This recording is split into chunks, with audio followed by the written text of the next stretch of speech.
Bismillahirrahmanirrahim. Assalamualaikum warahmatullahi taala wabarakatuh dan selamat petang. Saudari pengacara majlis yang berhormat Datuk Seri Dr. Ronald Kiandi, Menteri Pertanian dan Industri Makanan, yang berhormat Datuk Seri Haji Ahmad bin Hamzah, Timbalan Menteri Pertanian dan Industri Makanan 1, yang berhormat Datuk Dr. Nik Muhammad Zawawi Haji Saleh, Timbalan Menteri Pertanian dan Industri Makanan 2, yang berbahagia Sifu Encik Azman, Datuk Seri Khairuddin S. Abdul Samad, mungkin menjadi sifu saya, bakal sifu saya pula lepas ni. Yang bahagia Datuk Seri Dr. Haji Ilmu Hizam, yang bahagia Puan Azhar Hanim, Senator Dewan Negara, Pengurusi Fama, Ketua Jabatan Agensi, Dedeh Kehormat, dan sahabat saya, Encik Azman, tuan-tuan dan puan-puan yang dirahmati sekalian. Saya ingin membentangkan sedikit berkaitan dengan pindaan Akta Lembaga Pemasaran Pertanian Persekutuan, Akta 141. Hari ini saya belajar satu perkara daripada yang bekas timbalan speaker Dewan Rakyat. Dia kata 361, jadi saya pegang 361 itulah. Peraturan 361 dia. Baik, next slide. Ahli-ahli yang berhormat sekalian, Fama ditubuhkan pada September 1965 dengan peranan utama dia adalah untuk menyelia, menyelaras, mengawaslia dan memajukan pemasaran keluaran pertanian termasuk pengimportan dan pengeksportan.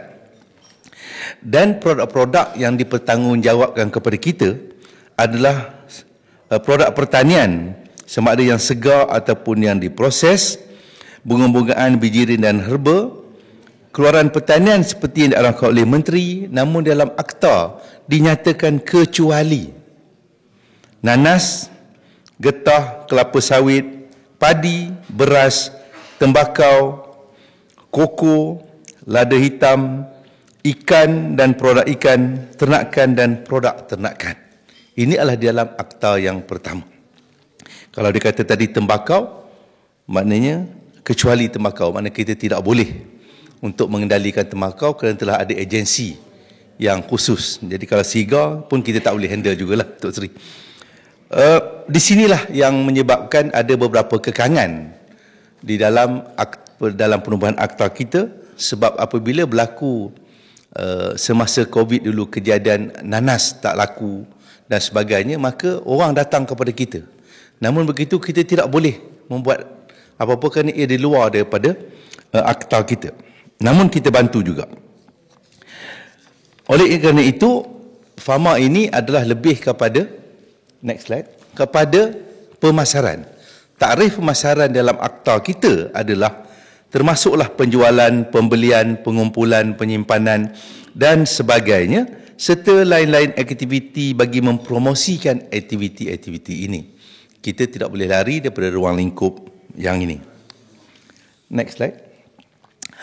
Latar belakang dalam pindaan akta ini apabila pada 22 April 2022, Jemaah Menteri telah bersetuju untuk rang undang-undang Fama ini dibawa ke Parlimen. Sebelum itu, apabila COVID-19 berlaku dalam tahun 2020, di situ berlaku ada beberapa kejadian di mana bahan-bahan ternakan seperti puyuh, ayam kampung dan sebagainya, petani-petani kecil menghadapi masalah pemasaran.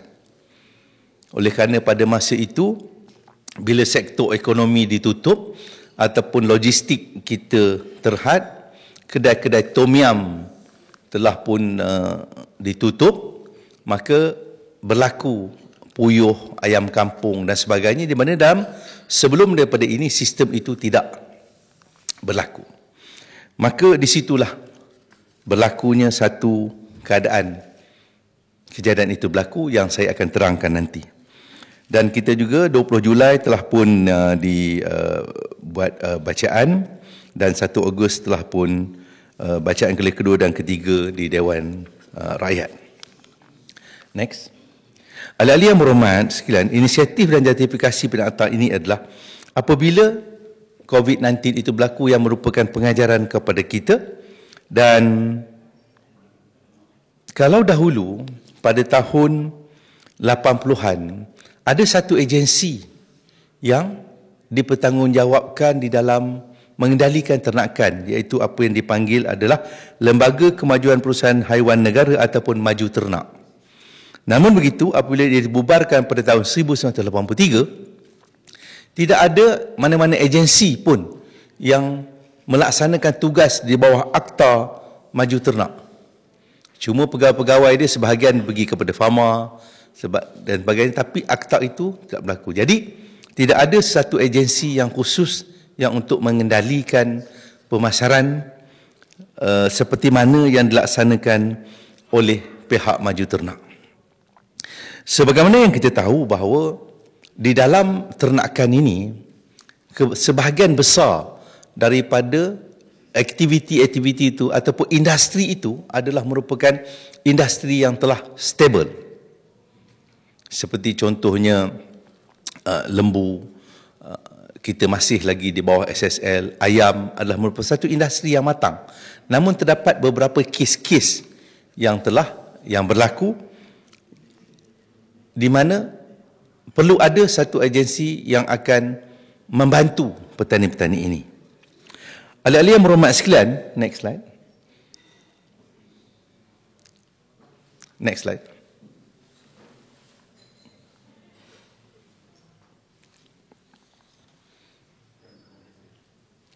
Baik. Perkara yang nak dipinda adalah mudah saja, iaitu memasukkan